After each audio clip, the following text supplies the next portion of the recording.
இந்த பாடலை இசையமைத்து பாடியதால் தான் தற்போது சிக்கலில் சிக்கியுள்ளார் பிரபல பாடகர் பாட்ஷா. ஹரியானாவைச் சேர்ந்த இவர் கல்லூரியில் படிக்கும்போது ராப் இசையின் மீது ஆர்வம் ஏற்பட்டு தனது பெயரை கூல் ஈக்வல் என்று மாற்றிக்கொண்டு பாடத் தொடங்கினார் பாட்ஷா.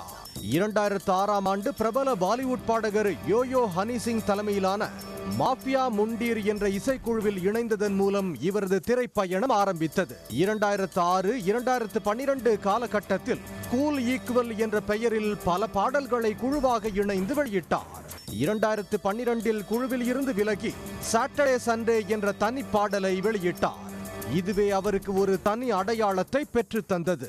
இதன் பின் ஹம்டி ஷர்மா கி துல்ஹனியா படத்தின் மூலம் பாலிவுட் திரையுலகில் தனது பயணத்தை தொடங்கினார்.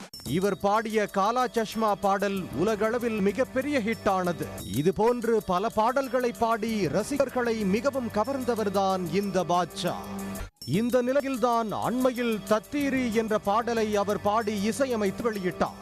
இந்த பாடல் யூடியூபில் வெளியாகி பெரும் ஹிட் அடித்தது. பாடலில் இடம்பெற்ற சில வரிகள் பெண்களின் கண்ணியத்தை குறைக்கும் வகையிலும் அவர்களை ஒரு போக பொருளாக சித்தரிக்கும் விதத்திலும் இருப்பதாக சமூக ஆர்வலர்கள் குற்றம் சாட்டினர்.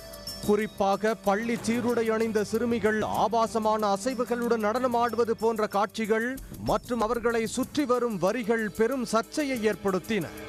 இது குழந்தைகள் பாதுகாப்பு விதிகளுக்கும் பெண்களை இழிவுபடுத்துவதை தடுக்கும் சட்டத்திற்கும் எதிரானது என சுட்டிக்காட்டப்பட்டது.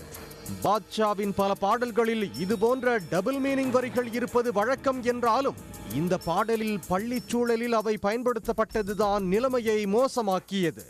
இது ஹரியானா அரசின் கவனத்திற்கு சென்ற நிலையில் சட்டப்பூர்வ புகாரை எடுத்து அந்த பாடல் பாட்ஷாவின் அதிகாரப்பூர்வ யூடியூப் சேனலில் இருந்து நீக்கப்பட்டுள்ளது. இது மட்டும் இல்லாமல் பஞ்ச்குலா சைபர் கிரைம் போலீசார் பாட்ஷா மீது வழக்கு பதிவு செய்துள்ளனர். மேலும் ஹரியானா மாநில பெண்கள் ஆணையம் பாட்ஷாவுக்கு முறைப்படி சம்மன் அனுப்பியுள்ளது. அவர் மார்ச் 13ஆம் தேதி நேரில் ஆஜராகி விளக்கமளிக்க வேண்டும் என வலியுறுத்தப்பட்டது. ஆனால் அவர் ஆஜராகாததால் லுக் அவுட் நோட்டீஸ் பிறப்பிக்கப்பட்டு போலீசார் தேடத் தொடங்கினர்.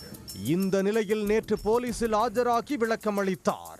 அவரிடம் 4 மணி நேரத்திற்கு மேல் போலீசார் விசாரணை நடத்தினர். இதைத் தொடர்ந்து அவரை கைது செய்து காவல் நிலைய ஜாமீனில் விடுவித்தனர். மேலும் அவருக்கு எதிரான லுக் அவுட் நோட்டீஸும் திரும்ப பெறப்பட்டது. உடனுக்குடன் செய்திகளை தெரிந்து கொள்ள சன் நியூஸ் பெல் ஐகானை கிளிக் பண்ணுங்க.